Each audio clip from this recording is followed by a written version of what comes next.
We talked about it. I don't think you have to be super heavy. If we're taking this serious. What would you say about his dunk? Today we got the undefeated 2010ers against the Mystique who are on the bubble, but before we get to that, we got some off the wall. Off the wall. The shed ball mystique is that thing about a person that can allow them to take something like minihoop and treat it with the seriousness and pageantry of the NFL draft or the Final Four. The shed ball physique, on the other hand. The shed ball physique, strong, upper body strength. You're quick, tall, as long as you can't be pushed around. Way to your side. Lengthy, but coordinated. I don't think you have to be super heavy. Solid base. base. You know, you gotta kind of have a badonk a little bit to move some bodies around. You know, Jack's got those things. He's gonna go attack the cup. He's gonna challenge you at the rim. And I don't think any of that was on paper. He's a level-headed shed baller.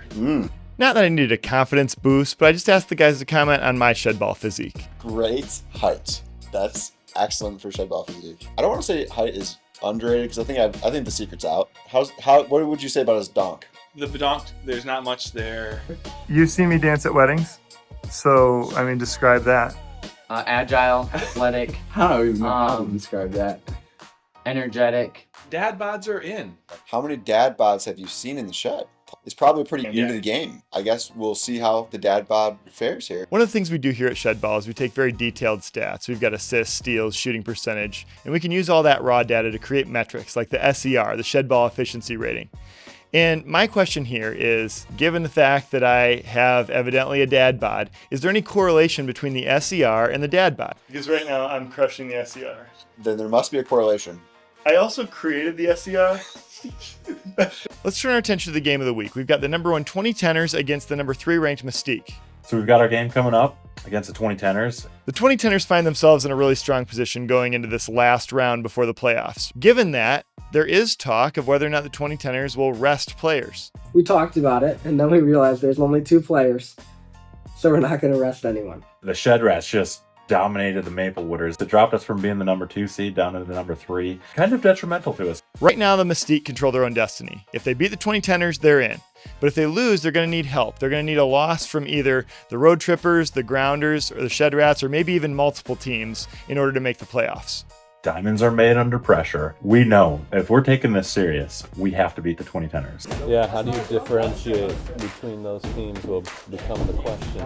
Gets to the basket with the right. Donovan with In the days before uniforms, shed ball could get a little confusing. For instance, the green and white team here, the 2010ers, they're actually wearing black, and the Mystique, the black and white team, are wearing green and gray. Donovan continues to get rebounds.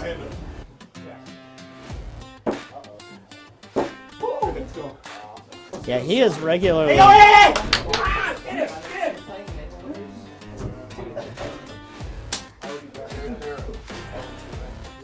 Oh wait, I'm following him. Foul! Come on!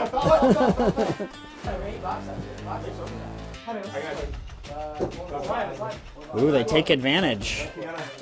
So the Mystique here are at a +1 point differential with a 1 and 1. All right, they're back in.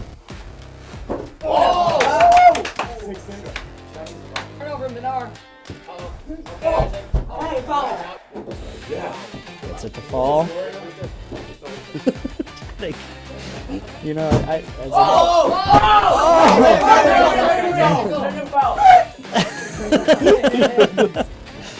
as announcers, we're probably not supposed to have favorites, but I would be bummed if the Mystique did not make it here into the pool, into the out of pool play. Ooh, every point matters, and they get the ball. 7-7. He hit my hand! Bro, that was the most loudest foul! Are you kidding me?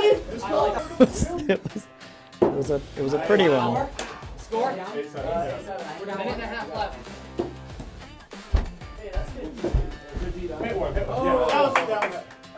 He's stuck with.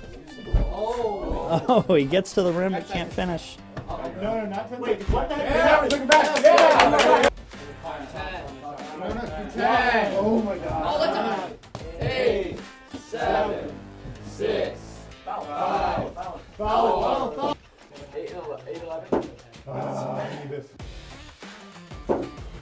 6, 5, 4, 3. I think I like to call it church. Just to keep the point differential. The outcome of this game is not the only thing that matters. The score comes down. 3, 2, 1. Yeah, there are pros and there are cons to that game. But, you know, we won in those gotta have moments. That's what we talk about.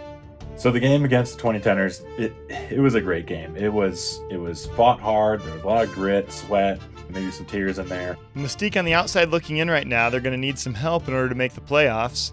Next time around, we've got the Shed Rats versus the Road Trippers. Winner is in, and the loser is squarely on the bubble.